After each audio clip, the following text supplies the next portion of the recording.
ಒಂದೂರಲ್ಲಿ ಶೇಖರ್ ಎಂಬ ಹೆಸರಿನ 22 ವರ್ಷದ ಯುವಕನಿದ್ದ. ಶೇಖರ್ ವಿದ್ಯಾಭ್ಯಾಸದಲ್ಲಿ ತುಂಬಾನೇ ಬುದ್ಧಿವಂತನಾಗಿದ್ದ. ಆದ್ರೆ ಶೇಖರ್ ಅಪ್ಪ ಅಮ್ಮ ಬಡ ಕುಟುಂಬದವರಾಗಿದ್ರು. ಶೇಖರ್ ಕಾಲೇಜ್ ಹೋಗೋ ಸಮಯ ಬಂದಾಗ ಅವನ ತಂದೆಯಾದ ಕಮಲ್ ಪ್ರಸಾದ್ ತನ್ನ ಮಗನಾದ ಶೇಖರ್ಗೆ ಹೇಳ್ತಾರೆ, ಮಗನೇ, ನಮ್ಮ ಕೈಯಲ್ಲಿ ಎಷ್ಟಾಗುತ್ತೋ ಅಲ್ಲಿ ತನಕ ನಿನ್ನ ಓದಿಸಿದೀವಿ. ಆದ್ರೆ ಇನ್ ಮುಂದೆ ನಿನ್ನ ನಮ್ ಕೈಯಲ್ಲಿ ಓದ್ಸಕ್ಕಾಗಲ್ಲ. ಆದ್ರೆ ಯಾಕೆ ಅಪ್ಪಾಜಿ? ನಿಮಗ್ ಗೊತ್ತೇ ಇದೆ ಕಾಲೇಜ್ ಹೋಗೋದು ನನ್ನ ಕನ್ಸು ಅಂತ. ನಾನು ಚೆನ್ನಾಗಿ ಓದಿ ದೊಡ್ಡ ವ್ಯಕ್ತಿ ಆಗ್ಬೇಕು ಅನ್ಕೊಂಡಿದೀನಿ. ಶೇಖರ್ ಮಾತ್ ಕೇಳಿ ಶೇಖರ್ ಅವರ ಅಮ್ಮ ಅನಿತಾ ಮಮತೆಯಿಂದ ಶೇಖರ್ನ ನೋಡಿ ಹೇಳ್ತಾಳೆ, ಎಲ್ಲ ತಂದೆ ತಾಯಿಗೂ ಇದೇ ಬೇಕಲ್ವಾ ಮಗ್ನೆ? ನಮ್ ಮಕ್ಕಳು ದೊಡ್ಡವರಾಗಿ ಒಳ್ಳೆ ಕಾಲೇಜಲ್ಲಿ ಓದ್ಬೇಕು ಅಂತ, ಮತ್ತೆ ಅವ್ರ ಅಪ್ಪ ಅಮ್ಮನ ಹೆಸರನ್ನ ಉಳಿಸ್ಬೇಕು ಅಂತ. ಆದ್ರೆ ನಿನಗೆ ಗೊತ್ತಲ್ವಾ ನಿಮ್ಮಪ್ಪ ಎಷ್ಟೊಂದು ಕಷ್ಟಪಟ್ಟು ನಿನ್ನನ್ನ ಬೆಳೆಸಿದ್ದಾರೆ ಅಂತ. ಈಗ ನಿನ್ ಕಾಲೇಜಿನ ಫೀಸ್ ನಿಮ್ಮಪ್ಪನ್ಗೆ ನೋಡ್ಕೊಳಕ್ಕಾಗಲ್ಲ. ಪರವಾಗಿಲ್ಲ ಅಮ್ಮ, ನನಗೆ ಅಪ್ಪಾಜಿ ಅವರ ನೋವು ಅರ್ಥ ಆಗ್ತಿದೆ. ನನಗ್ ಗೊತ್ತಿದೆ ಅಪ್ಪಾಜಿ 1 ರೂಪಾಯಿನೂ ಕೂಡಿಟ್ಟು ನನ್ನ ಓದಿಸಿದ್ದಾರೆ ಅಂತ. ಆದ್ರೆ ಈಗ ನಾನು ದೊಡ್ಡವನಾಗಿದ್ದೀನಿ. ನಾನು ಎಷ್ಟು ಶಿಕ್ಷಣ ಪಡೆದಿದ್ದೀನಿ ಅಂದ್ರೆ ನಾನು ಮಕ್ಕಳಿಗೆ ಓದಿಸಿ ನನ್ನ ಕಾಲೇಜ್ ಫೀಸ್ನ ಹೊಂದಿಸ್ಕೋಬಹುದು. ಇಡೀ ಊರಿಗೆ ನೀನೇ ಫಸ್ಟ್ ಬಂದಿರೋದಲ್ವಾ ಮಗ್ನೆ? ನಿನಗ್ ಗೊತ್ತೇ ಇದೆ ಅಲ್ವಾ, ಈ ಊರಿನ ಮುಖ್ಯಸ್ಥ ನಮ್ಮೂರಿನ ಯಾವುದೇ ತಂದೆ ತಾಯಿಗೆ ಮಕ್ಕಳನ್ನ ಓದ್ಸಕ್ಕೆ ಸಹಾಯ ಮಾಡಲ್ಲ ಅಂತ. ಈ ಊರಲ್ಲಿರೋ ಯಾವುದೇ ತಂದೆ ತಾಯಿಗೂ ಕೂಡ ತಮ್ಮ ಮಕ್ಕಳನ್ನ ಓದಿಸ್ಬೇಕು ಅಂತ ಯೋಚನೆ ಮಾಡಿದಾಗ ಈ ಊರಿನ ಮುಖ್ಯಸ್ಥ ಯಾವತ್ತೂ ಒಪ್ತಾ ಇರಲಿಲ್ಲ. ನಿಮ್ಮಮ್ಮ ಸರಿಯಾಗಿ ಹೇಳ್ತಿದ್ದಾಳೆ ಮಗನೇ. ಜನ ಶಿಕ್ಷಣದ ಉಪಯೋಗದ ಬಗ್ಗೆ ಹೇಳ್ತಾರೆ ಅಷ್ಟೇ. ಆದ್ರೆ ನಮ್ಮ ಊರಿನ ಮುಖ್ಯಸ್ಥರಂತೂ ಶಿಕ್ಷಣದ ದುರುಪಯೋಗದ ಬಗ್ಗೆ ಹೇಳ್ತಾ ಇರ್ತಾರೆ. ಅವ್ರು ಹೇಳ್ತಾರೆ ಕೆಲವರು ಶಿಕ್ಷಣ ಪಡೆದ ನಂತರ ಊರ್ ಬಿಟ್ಟು ಹೋಗ್ತಾರೆ ಅಂತ. ಅವ್ರು ಯಾವ ಕೆಲ್ಸಕ್ಕೂ ಬರಲ್ಲ, ಕಷ್ಟಪಟ್ಟು ಕೆಲ್ಸನೂ ಮಾಡಲ್ಲ, ಕೆಲ್ಸದಿಂದ ತಪ್ಪಿಸ್ಕೋತಾರೆ. ಆದ್ರೆ ಕಷ್ಟಪಟ್ಟು ಕೆಲ್ಸ ಮಾಡೋದ್ರಿಂದ ಅವ್ರಿಗೆ ನಾಚಿಕೆ ಆಗುತ್ತೆ. ಮಗನೆ, ನಾನೇನ್ ಹೇಳ್ತೀನಿ ಅಂದ್ರೆ ನೀನ್ ನಿಮ್ಮಪ್ಪನ್ ಕೆಲಸದಲ್ಲಿ ಕೈ ಜೋಡ್ಸು. ಈಗ ನಿಮ್ಮಪ್ಪನ್ಗೆ ವಯಸ್ಸಾಗಿದೆ. ನಿನಗೇನ್ ಅನ್ಸುತ್ತೆ ಅಮ್ಮ? ಅಪ್ಪ ಆರಾಮಾಗಿರೋದು ನನಗಿಷ್ಟ ಇಲ್ಲ ಅನ್ಕೊಂಡಿದ್ಯಾ? ಸರಿ, ನೀವೇನ್ ಅನ್ಕೊಂಡಿದ್ರೆ ಅದನ್ನ ಹೇಳಿ. ನಾನು ಅಪ್ಪಾಜಿ ತರ ಕಷ್ಟಪಟ್ಟು ದುಡಿಬೇಕಾ? ಇಲ್ಲ ಅಮ್ಮ, ನಾನ್ ಬೇರೆ ಏನಾದ್ರೂ ಮಾಡ್ಬೇಕು. ಇಷ್ಟ ಹೇಳಿ ಶೇಖರ್ ಅಲ್ಲಿಂದ ಹೊರಟು ಹೋಗ್ತಾನೆ. ಕಮಲಾ ಪ್ರಸಾದ್ ಅವನ್ ಹೆಂಡತಿನ್ ನೋಡ್ತಾ ಒಂದ್ ಮಾತನ್ನ ಹೇಳ್ತಾನೆ, ಪರವಾಗಿಲ್ಲ, ಅವ್ನ್ ಬೇರೆ ಏನಾದ್ರೂ ಹೊಸದಾಗ್ ಮಾಡ್ಬೇಕು ಅನ್ಕೊಂಡಿದ್ದಾನೆ, ಅದ್ರಲ್ಲಿ ತಪ್ಪೇನಿದೆ?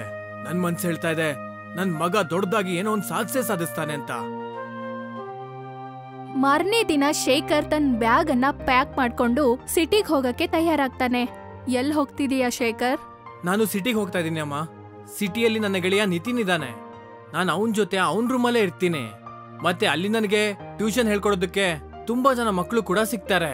ನೀವಿಬ್ರು ಏನು ಚಿಂತೆ ಮಾಡಬೇಡಿ. ಮತ್ತೆ ಯಾವಾಗ ಎಲ್ಲ ಸರಿಯಾಗಿ ನಡೆಯುತ್ತೋ ಆಗ ನಾನ್ ನಿಮ್ಗೆ ಪ್ರತಿ ತಿಂಗಳು ಮನೆ ಆರ್ಡರ್ ಕಳಿಸ್ತಾ ಇರ್ತೀನಿ. ಇಷ್ಟ ಹೇಳಿ ಶೇಖರ್ ಮನೆಯಿಂದ ಹೊರಡ್ತಾನೆ.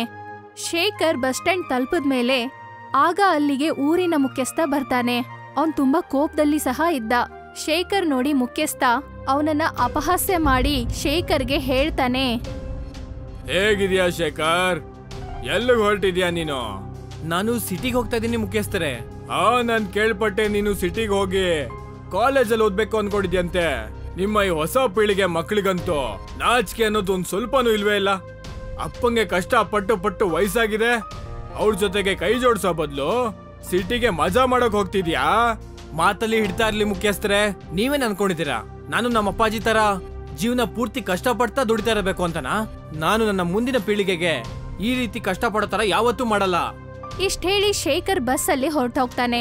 ಸ್ವಲ್ಪ ಗಂಟೆಗಳ ನಂತರ ಸಿಟಿಗ್ ಬಂದು ತಲುಪ್ತಾನೆ. ಸಿಟಿನಲ್ಲಿ ತನ್ನ ಗೆಳೆಯನಾದ ನಿತಿನ್ ಹತ್ರ ತಲುಪೋ ಅಷ್ಟ್ರಲ್ಲಿ ಶೇಖರ್ನ ನೋಡಿ ನಿತಿನ್ಗೆ ಶಾಕ್ ಆಗುತ್ತೆ. ಏನು ವಿಷಯ ಶೇಖರ್? ಇದ್ದಕ್ಕಿದ್ದಂಗೆ ಇಲ್ಲಿಗೆ ಬಂದಿದ್ಯಾ? ಶೇಖರ್ ನಡೆದಿರೋ ಎಲ್ಲ ವಿಷಯಗಳನ್ನ ನಿತಿನ್ ಮುಂದೆ ಹೇಳ್ತಾನೆ. ನಂಗೆ ಇದನ್ನ ಹೇಳಕ್ಕೆ ಸ್ವಲ್ಪನೂ ಇಷ್ಟ ಇಲ್ಲ, ಆದ್ರೆ ನಾನ್ ನಿನಗೆ ಸಹಾಯ ಮಾಡಕ್ ಆಗಲ್ಲ. ಯಾಕಂದ್ರೆ ನನ್ನ ರೂಮ್ ಪಾರ್ಟ್ನರ್ 2 ದಿನದಲ್ಲಿ ವಾಪಸ್ ಬರ್ತಾನೆ. ಪರವಾಗಿಲ್ಲ, ನಾನು ಇಲ್ಲೇ ನೆಲದ ಮೇಲೆ ಚಾಪೆ ಹಾಕೊಂಡು ಅಡ್ಜಸ್ಟ್ ಮಾಡ್ಕೊಂತೀನಿ. ಹೇಗಿದ್ರು ನೀನು ಮತ್ತು ನಿನ್ನ ರೂಮ್ ಪಾರ್ಟ್ನರ್ ಕಾಲೇಜಿಗೆ ಹೊರಟೋಗ್ತೀರಾ. ನಾನು ಬೆಳಿಗ್ಗೆ ಮತ್ತೆ ಸಂಜೆ ಮಕ್ಕಳಿಗೆ ಟ್ಯೂಷನ್ ಹೇಳ್ಕೊಡ್ತೀನಿ. ಮತ್ತೆ ನಿನ್ ಜೊತೆ ಕಾಲೇಜ್ಗೂ ಬರ್ತೀನಿ. ಐ ಆಮ್ ಸಾರಿ ಶೇಖರ್, ಇದನ್ನ ಮಾತಲ್ಲಿ ಕೇಳಕ್ ಚೆನ್ನಾಗಿರುತ್ತೆ. ಆದ್ರೆ ನಿಜ ಏನು ಅಂದ್ರೆ 3 ಜನ ಒಂದ್ ರೂಮ್ ಅಲ್ಲಿ ಅಡ್ಜಸ್ಟ್ ಮಾಡ್ಕೊಂಡಿರಕ್ಕಾಗಲ್ಲ. ನೀನ್ ಇಲ್ಲಿಂದ ಹೋಗ್ಲೇಬೇಕು. ಅದು ಅಲ್ಲದೆ ನೀನು ನಿಮ್ಮ ಅಪ್ಪ ಅಮ್ಮನ ಒಬ್ಬಂಟಿಯಾಗಿ ಬಿಟ್ಬಿಟ್ಟು ಇಲ್ಲಿಗೆ ಬರ್ಬಾರ್ದಾಗಿತ್ತು. ಹೋಗಿ ಅವ್ರ ಕಷ್ಟಕ್ಕೆ ಸಹಾಯ ಮಾಡು. ಶೇಖರ್ ಬೇಜಾರ್ ಮಾಡ್ಕೊಂಡು ಅಲ್ಲಿಂದ ಹೊರಟು ಹೋಗ್ತಾನೆ. ಮತ್ತೆ ಫುಟ್ಪಾತ್ ಮೇಲೆ ಕೂತ್ಕೊಂಡು ಯೋಚನೆ ಮಾಡ್ತಾ ಇರ್ತಾನೆ. ಒಂದ್ ವೇಳೆ ನಾನು ಊರಿಗೆ ವಾಪಸ್ ಹೋದ್ರೆ ಎಲ್ರು ನನ್ನ ನೋಡಿ ತಮಾಷೆ ಮಾಡ್ತಾರೆ. ನನಗೆ ಅರ್ಥ ಆಗ್ತಿಲ್ಲ ನಾನು ಏನ್ ಮಾಡ್ಲಿ ಅಂತ. ಎಲ್ಲಿಗೆ ಅಂತ ಹೋಗ್ಲಿ? ಶೇಖರ್ ತುಂಬಾ ಹೊತ್ತಿಂದ ಯೋಚನೆ ಮಾಡ್ತಾನೆ ಇರ್ತಾನೆ. ಸ್ವಲ್ಪ ಹೊತ್ತಿನ ನಂತರ ಅಲ್ಲಿ ವಯಸ್ಸಾದ ಒಬ್ಬ ಮುದುಕ ಶೇಖರ್ ಹತ್ರ ಬಂದ್ ಹೇಳ್ತಾನೆ, ನಾನು ಅವಾಗಿಂದ ನಿನ್ನೆ ನೋಡ್ತಾ ಇದ್ದೀನಿ. ನೀನು ಫುಟ್ಪಾತ್ ಮೇಲೆ ಒಬ್ನೇ ಕೂತ್ಕೊಂಡಿದ್ಯಾ? ಏನಾದ್ರೂ ಸಮಸ್ಯೆ ಇದ್ರೆ ನನ್ನ ಹತ್ರ ಹೇಳು. ಶೇಖರ್ ಆ ವಯಸ್ಸಾದ ಮುದುಕನನ್ನ ನೋಡಿ ಆ ಕ್ಷಣದಲ್ಲೇ ಅವನ್ಗೆ ತನ್ನ ತಂದೆಯ ನೆನಪಾಯಿತು. ಶೇಖರ್ ಎಲ್ಲ ವಿಷಯಗಳನ್ನ ಆ ವಯಸ್ಸಾದ ಮುದುಕನ್ಗೆ ಹೇಳ್ತಾನೆ. ಹೇಗೆ ಅವನ್ ಗೆಳೆಯ ನಿತಿನ್ ಅವನನ್ನ ಅವಮಾನ ಮಾಡಿ ಆಚೆ ಹಾಕಿದ್ದನ್ನ. ನೀನು ಓದಿ ದೊಡ್ಡ ಮನುಷ್ಯ ಆಗ್ಬೇಕು ಅಂತ ಯಾಕೆ ಅನ್ಕೋತಿದ್ಯಾ? ಆ ರೀತಿ ಏನೂ ಇಲ್ಲ. ಈಗಿನ ಕಾಲ ತುಂಬಾ ಬದಲಾಗಿದೆ. ನನಗೆ ನೀವೇನ್ ಹೇಳ್ತಾ ಇದ್ದೀರೋ ಅರ್ಥ ಆಗ್ತಿಲ್ಲ. ನನಗ್ ಗೊತ್ತಿದೆ ಶಿಕ್ಷಣ ತುಂಬಾನೇ ಮುಖ್ಯ. ಆದ್ರೆ ಅದಕ್ಕಿಂತ ಮುಖ್ಯವಾದದ್ದು ಯಾವುದು ಅಂದ್ರೆ ಈ ದೇಶದಲ್ಲಿ ಎಷ್ಟು ದೊಡ್ಡ ದೊಡ್ಡ ಬಿಸ್ನೆಸ್ ಮ್ಯಾನ್ ಇದ್ದಾರೋ ಮತ್ತೆ ದೊಡ್ಡ ದೊಡ್ಡ ಕಂಪನಿಗಳ ಮಾಲೀಕರ ಯಾರಿದಾರೋ ಅವರೆಲ್ಲರೂ ತುಂಬಾ ಕಡಿಮೆನೆ ಓದಿದ್ದು. ನನ್ನೊಂದು ಪಿಜ್ಜಾ ಮಾಡುವಂತ ಅಂಗಡಿ ಇದೆ. ನಿನಗಿಷ್ಟ ಇದ್ರೆ ನನ್ನ ಅಂಗಡಿಯಲ್ಲಿ ಕೆಲಸ ಮಾಡ್ತಾ ಇರಬಹುದು, ಮತ್ತೆ ರಾತ್ರಿಯಲ್ಲಿ ನನ್ನ ಅಂಗಡಿಯಲ್ಲೇ ಉಳ್ಕೋಬಹುದು. ಮತ್ತೆ ಈ ರೀತಿಯಾಗಿ ನೀನು ಊರಿಗೆ ವಾಪಸ್ ಹೋಗೋಗಿಲ್ಲ. ಶೇಖರ್ಗೆ ಆ ವಯಸ್ಸಾದ ವ್ಯಕ್ತಿ ಮಾತ್ ಕೇಳಿ ತುಂಬಾನೇ ಖುಷಿ ಆಗುತ್ತೆ. ಅದಾದ ನಂತರ ಶೇಖರ್ ಆ ವಯಸ್ಸಾದ ವ್ಯಕ್ತಿ ಅಂಗಡಿಲಿ ಡೆಲಿವರಿ ಬಾಯ್ ಆಗಿ ಕೆಲಸ ಮಾಡ್ತಿದ್ದ. ಅವನು ದಿನಾ ಪೂರ್ತಿ ಕಷ್ಟಪಟ್ಟು ಪಿಜ್ಜಾ ಡೆಲಿವರಿ ಮಾಡ್ತಾ ಇದ್ದ. ರಾತ್ರಿ ಸಮಯದಲ್ಲಿ ಆ ವಯಸ್ಸಾದ ವ್ಯಕ್ತಿ ಅಂಗಡಿ ಕ್ಲೋಸ್ ಮಾಡ್ಕೊಂಡು ಹೊರಟು ಹೋದಾಗ ಶೇಖರ್ ಆ ಅಂಗಡಿನಲ್ಲಿ ಕುತ್ಕೊಂಡು ರಾತ್ರಿ ಪೂರ್ತಿ ಓದ್ತಾ ಇದ್ದ. ನಿಧಾನವಾಗಿ ಶೇಖರ್ಗೆ ಅರ್ಥ ಆಗ್ತಾ ಇತ್ತು ವಿದ್ಯಾಭ್ಯಾಸ ಮತ್ತು ವ್ಯಾಪಾರ ಬೇರೆ ಬೇರೆ ಅಂತ. ಒಂದಿನ ಶೇಖರ್ ಆ ವಯಸ್ಸಾದ ವ್ಯಕ್ತಿಗೆ ಹೇಳ್ತಾನೆ, ನಾನ್ ಪಿಜ್ಜಾ ಹೇಗ್ ಮಾಡೋದು ಅಂತ ಕಲಿಬೇಕು. ಹಾ, ಯಾಕಿಲ್ಲ, ಖಂಡಿತ. ಇವತ್ತಿಂದಾನೆ ನಿನ್ ಕಿಚನ್ ಅಲ್ಲಿ ಕೆಲಸ ಮಾಡ್ತೀಯಾ. ಸ್ವಲ್ಪ ದಿನಗಳಲ್ಲೇ ಶೇಖರ್ ಪಿಜ್ಜಾ ಮಾಡೋದನ್ನ ಕಲ್ತ್ಕೊಳ್ತಾನೆ. ಅವನ್ ಕೈಯಿಂದ ಮಾಡಿದ ಪಿಜ್ಜಾ ಎಲ್ರಿಗೂ ಇಷ್ಟ ಆಗೋಕೆ ಶುರು ಆಗುತ್ತೆ. ಶೇಖರ್ ಸ್ವಲ್ಪ ಹಣನ ಉಳಿಸ್ಕೊಂಡು ತನ್ನ ತಂದೆ ತಾಯಿಗೆ ಮನಿ ಆರ್ಡರ್ ಮಾಡ್ತಾ ಇದ್ದ. ಇದ್ದಕ್ಕಿದ್ದಂತೆ ಆ ವಯಸ್ಸಾದ ವ್ಯಕ್ತಿ ನಿಧನರಾಗ್ತಾರೆ. ಆ ವ್ಯಕ್ತಿ ಮರಣ ಹೊಂದಿದ ನಂತರ ಆ ವಯಸ್ಸಾದ ವ್ಯಕ್ತಿಯ ಮಗ ಶೇಖರ್ಗೆ ಹೇಳ್ತಾನೆ, ನನಗ್ ಮುಂಚೆಯಿಂದನೂ ನಿನ್ನ ಕಂಡ್ರೆ ಆಗ್ತಾನೆ ಇರ್ಲಿಲ್ಲ. ನಾವ್ ಅಪ್ಪಂಗೆ ನಿನ್ನಲ್ಲಿ ಅದೇನ್ ಕಾಣಿಸ್ತೋ ನನಗಂತೂ ಗೊತ್ತೇ ಆಗ್ತಿಲ್ಲ. ಅವರು ಪೂರ್ತಿ ಅಂಗಡಿನ ನಿನ್ಗೆ ಕೊಟ್ಟಿದ್ದಾರೆ. ನೀನೀಗ ಇಲ್ಲಿಂದ ಹೋಗ್ಬೋದು. ಹಾಗ್ ಮಾಡ್ಬೇಡಿ. ಒಂದ್ ವೇಳೆ ನೀವು ಅಂಗಡಿಯಿಂದ ಹೊರಗಾಕಿದ್ರೆ ನಾನ್ ಎಲ್ಲಿಗೆ ಅಂತ ಹೋಗ್ಲಿ? ಅಯ್ಯ, ಎಲ್ ಬೇಕಾದ್ರೂ ಹೋಗೋ, ನಂಗೇನು. ಹೇಗೂ ನಿನ್ ಪಿಜ್ಜಾ ಮಾಡಕ್ಕಂತೂ ಬರುತ್ತೆ. ಹೋಗಿ ಬೇರೆ ಎಲ್ಲಾದ್ರೂ ಪಿಜ್ಜಾ ಮಾಡು. ಇನ್ಯಾವತ್ತು ನನ್ನ ಅಂಗಡಿ ಕಡೆ ತಲೆ ಕೂಡ ಹಾಕ್ಬಾರ್ದು. ನಡೆ, ಹೋಗು ಇಲ್ಲಿಂದ. ಶೇಖರ್ ತನ್ನ ಎಲ್ಲಾ ವಸ್ತುಗಳನ್ನ ತಗೊಂಡು ಆ ಅಂಗಡಿಯಿಂದ ಆಚೆ ಬರ್ತಾನೆ. ಹೊರಗಡೆ ಹೋಗಿ ಮತ್ತೆ ಅವನು ಅದೇ ಫುಟ್ಪಾತ್ಗೆ ಬರ್ತಾನೆ. ಎಲ್ಲಿ ಆ ವಯಸ್ಸಾದ ವ್ಯಕ್ತಿನ ಭೇಟಿಯಾಗಿರ್ತಾನೋ ಅದೇ ಫುಟ್ಪಾತ್ಗೆ. ನಾನ್ ಸೋಲ್ ಒಪ್ಕೊಳಲ್ಲ. ನಾನ್ ಮಾಡ್ತಿದ್ದಂತಹ ಪಿಜ್ಜಾ ಈ ಸಿಟಿ ಜನರಿಗೆ ತುಂಬಾನೇ ಇಷ್ಟ. ಅದು ಅಲ್ದೆ ತುಂಬಾ ಜನ ನನಗೆ ಹೇಳಿದ್ದಾರೆ, ನೀನು ಸ್ವಂತವಾಗಿ ನಿನ್ನ ಅಂಗಡಿನ ಓಪನ್ ಮಾಡು ಅಂತ. ನಾನ್ ಯಾಕೆ ಅವ್ರ ಹತ್ರ ಎಲ್ಲ ಸಹಾಯ ಕೇಳಬಾರ್ದು? ಇನ್ನು ಮುಂದೆ ನಾನು ನನ್ನ ವ್ಯಾಪಾರನ ಖುದ್ದಾಗಿ ಶುರು ಮಾಡ್ತೀನಿ. ಇನ್ಯಾರ ಮುಂದೆನೂ ನಾನು ಕೈ ಚಾಚಲ್ಲ. ಇಷ್ಟ ಹೇಳಿ ಆ ಶೇಖರ್ ಎಲ್ಲಾ ಮನೆಗಳಿಗೂ ಹೋಗಕ್ಕೆ ಶುರು ಮಾಡ್ತಾನೆ. ಅವನು ಎಲ್ಲಿ ಪಿಜ್ಜಾ ಡೆಲಿವರಿ ಕೊಡ್ತಿದ್ನೋ ಅಲ್ಲಿ. ಶೇಖರ್ನ ಆ ಪರಿಸ್ಥಿತಿ ನೋಡಿ ಎಲ್ರೂ ಅವರಿಗೆ ಸಹಾಯ ಮಾಡ್ತಾ ಇದ್ರು. ಮತ್ತೆ ಸ್ವಲ್ಪ ದಿನಗಳಲ್ಲೇ ಸಿಟಿಯಲ್ಲಿರೋ ಒಂದು ಚಿಕ್ಕ ಅಂಗಡಿನ ಶೇಖರ್ ಬಾಡಿಗೆ ತಗೊಂಡು ಅಲ್ಲಿ ಪಿಜ್ಜಾ ಮಾಡಕ್ಕೆ ಶುರು ಮಾಡ್ದ. ಆದ್ರೆ ಶೇಖರ್ ಅಂಗಡಿ ವ್ಯಾಪಾರ ನಡಿಲಿಲ್ಲ. ಯಾಕಂದ್ರೆ ಸಿಟಿಲಿ ಬ್ರಾಂಡೆಡ್ ಪಿಜ್ಜಾ ತಿನ್ನೋ ಜನರು ತುಂಬಾನೇ ಹೆಚ್ಚಾಗಿದ್ರು. ಶೇಖರ್ ಇದೇ ಯೋಚನೆಯಲ್ಲಿ ರಾತ್ರಿಲಿ ಒಂದು ಹಳೆ ಬೇಕರಿ ಮುಂದೆ ಯೋಚನೆ ಮಾಡ್ತಾ ಕೂತಿದ್ದ. ಆಗ ಒಂದು ವ್ಯಕ್ತಿಯ ಧ್ವನಿ ಶೇಖರ್ಗೆ ಕೇಳಿಸುತ್ತೆ. ಯಾರು ನೀನು? ನನ್ನ ಹೆಸರು ಶೇಖರ್ ಅಂತ. ನೀವ್ಯಾರು? ನನ್ನ ಹೆಸರು ಮೋಹನ್ ಲಾಲ್ ಅಂತ. ಆ ಬೇಕರಿ ಕಾಣ್ತಿದ್ಯಾ? ನಾನ್ ತುಂಬಾ ಹೊತ್ತಿನ ನೋಡ್ತಾ ಇದ್ದೀನಿ. ಈ ಬೇಕರಿ ಅಂತೂ ಮುಚ್ಚೋಗಿದೆ. ನನ್ನ ಬೇಕರಿ ಅಂತೂ ಸ್ಟಾರ್ಟ್ ಆಗೋದೆ ರಾತ್ರಿ ಹೊತ್ತಲ್ಲೇ. ನನ್ನ ಬೇಕರಿಯಲ್ಲಿ ವಡಾಪಾವ್ ಅಂತೂ ತುಂಬಾನೇ ಫೇಮಸ್. ಅಂದ್ಹಾಗೆ ನೀನೇನ್ ಮಾಡ್ತಿದ್ಯಾ? ಈಗ ನಾನ್ ನಿಮ್ಗೆ ಏನಂತ ಹೇಳಿ ತಾತ, ನಾನು ಪಿಜ್ಜಾ ಮಾಡ್ತಿದ್ದೆ. ಸ್ವಲ್ಪ ತಿಂಗಳ ಹಿಂದೆ ಸಾಲ ಮಾಡಿ ನನ್ನ ಅಂಗಡಿನ ನಡೆಸ್ತಾ ಇದ್ದೆ. ಆದ್ರೆ ಗೊತ್ತಿಲ್ಲ ಯಾಕೆ ಅಂತ ನನ್ ಪಿಜ್ಜಾನ ಯಾರು ತಗೋತಾನೆ ಇರ್ಲಿಲ್ಲ. ಯಾಕಂದ್ರೆ ನೀನು ಯಾವ್ದಾದ್ರು ಹೊಸ ಐಟಮ್ ಮಾಡ್ಬೇಕು ಮಗ್ನೆ. ನೀನ್ ಯಾಕೆ ವಡಾಪಾವ್ ಪಿಜ್ಜಾನ ಟ್ರೈ ಮಾಡಬಾರ್ದು? ವಡಾಪಾವ್ ಪಿಜ್ಜಾ? ನೀವ್ ಏನಂತ ಮಾತಾಡ್ತಿದ್ದೀರ ತಾತ? ನಾನ್ ಮೊದಲನೇ ಸರಿ ಈ ಹೆಸರು ಕೇಳ್ತಾ ಇರೋದು. ನನಗೆ ನಿನ್ನ ಸ್ವಭಾವ ತುಂಬಾ ಇಷ್ಟ ಆಯ್ತು ಮಗನೆ. ನಾನ್ ನಿನಗೊಂದು ರಹಸ್ಯವಾದ ವಿಷಯ ಹೇಳ್ತೀನಿ.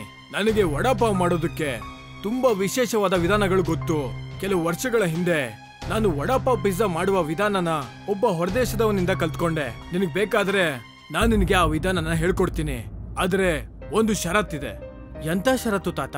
ನಾನ್ ನಿನಗೆ ಹೇಳ್ಕೊಡೋ ವಡಾಪಾವ್ ಪಿಜ್ಜಾ ವಿಧಾನನ ಅದಕ್ಕೆ ನೀನು ನನ್ನ ಬೇಕರಿಯಿಂದ ಮಾತ್ರ ವಡಾಪಾವ್ನ ಖರೀದಿ ಮಾಡ್ಬೇಕು.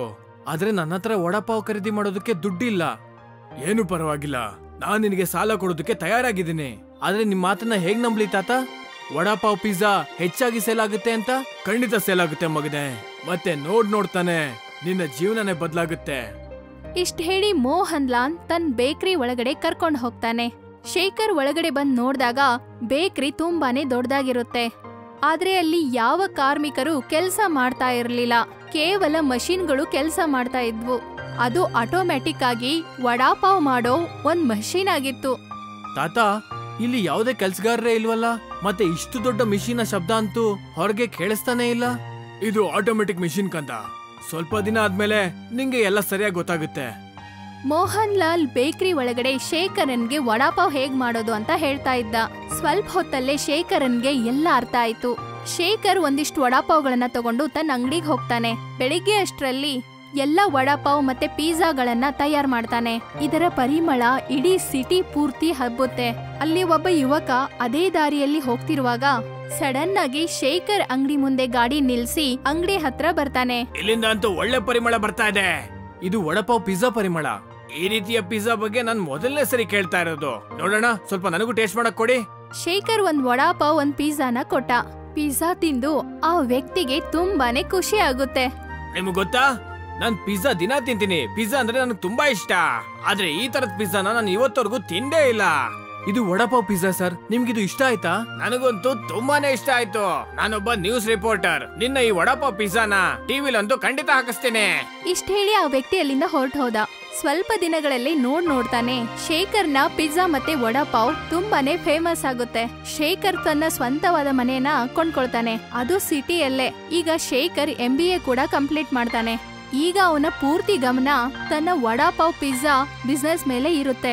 ಸ್ವಲ್ಪ ಸಮಯದ ನಂತರ ಒಂದು ಕಂಪನಿಯ ಮಾಲೀಕ ಶೇಖರ್ಗೆ ಹೇಳ್ತಾನೆ, ನನ್ನ ಹೆಸರು ಎಡ್ವರ್ಡ್. ನಾನಿರೋದು ಅಮೆರಿಕಾದಲ್ಲಿ. ನಾನು ನಿಮ್ಮ ವಡಾಪಾವ್ ಪಿಜ್ಜಾ ಬಗ್ಗೆ ತುಂಬಾನೇ ಕೇಳ್ಪಟ್ಟಿದ್ದೀನಿ. ನಾನ್ ನಿಮ್ಗೆ ಏನ್ ಹೇಳಕ್ ಬಂದಿದ್ದೀನಿ ಅಂದ್ರೆ, ನಿಮ್ಮ ಈ ವಡಾಪಾವ್ ಪಿಜ್ಜಾದ ಬ್ರಾಂಚ್ ನ ಅಮೆರಿಕಾದಲ್ಲೂ ಓಪನ್ ಮಾಡಿ. ನಿಜ ಏನಂದ್ರೆ, ನಾನ್ ನಿಮ್ ಜೊತೆ ಪಾರ್ಟ್ನರ್ಶಿಪ್ ಮಾಡಕ್ ಇಷ್ಟ ಪಡ್ತಾ ಇದ್ದೀನಿ. ಇದಂತೂ ನಾನು ತುಂಬಾ ಖುಷಿ ಪಡುವಂತ ವಿಷಯ. ಶೇಖರ್ ಹ್ಯಾಡ್ವರ್ಡ್ ಜೊತೆಗೆ ಪಾರ್ಟ್ನರ್ಶಿಪ್ ಮಾಡ್ಕೊಳ್ತಾನೆ. ನೋಡುತ್ತಿದ್ದಂತೆ ಶೇಖರ್ನ ವಡಾಪಾವ್ ಮತ್ತೆ ಪಿಜ್ಜಾ ತುಂಬಾನೇ ಫೇಮಸ್ ಆಗುತ್ತೆ. ಸ್ವಲ್ಪ ದಿನಗಳ ನಂತರ ಶೇಖರ್ಗೆ ಬೆಸ್ಟ್ ಬಿಸ್ನೆಸ್ ಮ್ಯಾನ್ ಅಂತ ಅವಾರ್ಡ್ ಸಿಗುತ್ತೆ. ಈ ವಿಷಯನ ತಿಳಿದ ಶೇಖರ್ ತಂದೆ ತಾಯಿ ಊರಿನ ಮುಖ್ಯಸ್ಥನ್ ಜೊತೆ ಶೇಖರ್ ಇದ್ ಮನೆಗೆ ಬರ್ತಾರೆ. ನನಗ್ ಮುಂಚೆಯಿಂದಲೂ ನಂಬಿಕೆ ಇತ್ತು, ನೀನ್ ದೊಡ್ಡದಾಗಿ ಏನಾದ್ರೂ ಸಾಧನೆ ಮಾಡೇ ಮಾಡ್ತೀಯ ಅಂತ. ನನಗಂತೂ ನನ್ನ ಕಣ್ಣುಗಳನ್ನ ನಂಬಕ್ಕೆ ಆಗ್ತಿಲ್ಲ ಮಗನೆ, ನೀನು ಇಷ್ಟೊಂದು ದೊಡ್ಡ ವ್ಯಕ್ತಿ ಆಗಿದ್ಯಾ ಅಂತ. ನಿಮ್ಮಪ್ಪ ನಿಜವಾಗ್ಲೂ ಸರಿಯಾಗಿನೇ ಹೇಳ್ತಾ ಇದ್ದಾರೆ ಮಗನೆ. ನನಗ್ ಇವಾಗ ಖುಷಿ ಆಗ್ತಿದೆ, ನೀನ್ ಅವತ್ತು ನನ್ ಮಾತ್ ಕೇಳಿಲ್ಲ ಅಂತ. ಏನಾದ್ರೂ ನನ್ ಮಾತ್ ಕೇಳಿದ್ರೆ ನಿಮ್ಮಪ್ಪನ್ ತರ ನೀನು ಕೂಡ ಕೂಲಿ ಮಾಡ್ತಾ ಇರ್ತಿದ್ದೆ. ನನ್ನ ಕ್ಷಮಿಸ್ಬಿಡು ಶೇಖರ್, ನನಗೀಗ ನನ್ನ ತಪ್ಪಿನ ಅರಿವಾಗಿದೆ. ಪ್ರತಿಭೆ ಜೊತೆ ಶಿಕ್ಷಣನು ಸೇರಿದ್ರೆ ಅವ್ರನ್ನ ಎದುರಿಸೋಕೆ ಯಾರ ಕೈಯಿಂದನೂ ಸಾಧ್ಯ ಇಲ್ಲ. ನೀನ್ ಬರೀ ನಮ್ಮ ಊರಿನ ಹೆಸರಷ್ಟೇ ಅಲ್ಲ, ಇಡೀ ದೇಶದ ಹೆಸರನ್ನೇ ದೊಡ್ಡ ಮಟ್ಟಕ್ಕೆ ತಗೊಂಡು ಹೋಗಿದ್ಯಾ. ನನಗೆ ನಿನ್ ಬಗ್ಗೆ ಹೆಮ್ಮೆ ಇದೆ.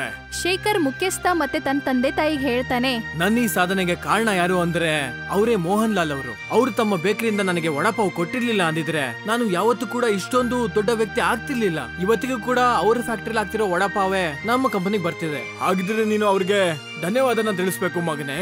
ನೀವು ಬರೋದಕ್ಕೂ ಮುಂಚೆ ನಾನು ಅಲ್ಲಿಗೆ ಹೋಗಕ್ಕೆ ತಯಾರಾಗಿದ್ದೆ. ಹಾಗಿದ್ರೆ ಹೋಗು ಮಗನೇ, ಒಳ್ಳೆ ಕೆಲ್ಸಕ್ಕೆ ತಡ ಮಾಡಬಾರ್ದು.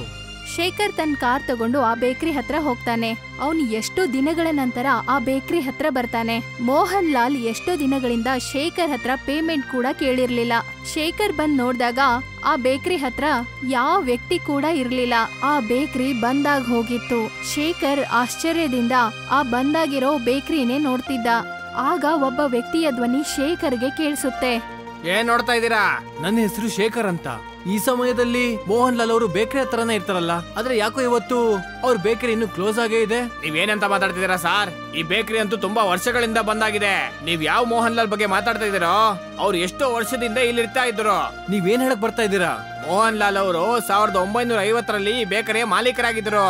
ಮತ್ತೆ ನೀವು? ನಾನಿಲ್ಲಿ ಕೆಲಸ ಮಾಡ್ತಿರುವಂತ ಒಬ್ಬ ಕೆಲ್ಸಗಾರ. ಇಷ್ಟ ಹೇಳಿ ಆ ವ್ಯಕ್ತಿ ಒಂದ್ ಚೆಕ್ ಅನ್ನ ತೆಗೆದು ಶೇಖರ್ಗೆ ಕೊಡ್ತಾನೆ. ಎಷ್ಟೋ ತಿಂಗಳಿಂದ ಈ ಚೆಕ್ ಇಲ್ಲೇ ಬಿದ್ದು ಸಿಗ್ತಾ ಇತ್ತು. ಇದರಲ್ಲಿ ಯಾರೋ ಶೇಖರ್ ಅನ್ನೋ ವ್ಯಕ್ತಿಯ ಸಿಗ್ನೇಚರ್ ಬೇರೆ ಇತ್ತು. ಅದು ನೀವೇನಾ? ಅದು ನಾನೇ. ನಿಮ್ಗೇನು ಆಗಿಲ್ಲ ತಾನೆ? ನೀವು ಎಂತ ವ್ಯಕ್ತಿಗೆ ಚೆಕ್ ಬರ್ದು ಕಳಿಸ್ತಿದಾರ ಅಂದ್ರೆ ಅವ್ರು ಈ ಪ್ರಪಂಚದಿಂದ 60-70 ವರ್ಷದ ಹಿಂದೆನೆ ಹೋಗಿದ್ದಾರೆ. ಇಷ್ಟ ಹೇಳಿ ಅವನ್ ಅಲ್ಲಿಂದ ಹೊರಟು ಹೋಗ್ತಾನೆ. ಈಗ ಶೇಖರ್ಗೆ ಎಲ್ಲಾ ವಿಷಯಗಳು ಪೂರ್ತಿಯಾಗಿ ಅರ್ಥ ಆಗುತ್ತೆ. ಅವನಿಗೆ ಗೊತ್ತಾಗುತ್ತೆ ಅವನಿಗೆ ಬರ್ತಿರೋ ಅಂತ ವಡಾಪಾವ್ ಮತ್ತೆ ಅವ್ನ್ ಮಾಡ್ತಿದ್ದಂತ ಪಿಜ್ಜಾ ಒಂದು ಪವಾಡ ಅಂತ. ಶೇಖರ್ ಏನು ಮಾತಾಡದೆ ಅಲ್ಲಿಂದ ಸುಮ್ನೆ ಹೊರಟು ಹೋಗ್ತಾನೆ. ಆದ್ರೆ ಇವತ್ತಿಗೂ ಕೂಡ ವಡಾಪಾವ್ ಪಿಜ್ಜಾ ಮಾಡೋದ್ರಲ್ಲಿ ಪ್ರಸಿದ್ಧನಾಗಿದ್ದಾನೆ.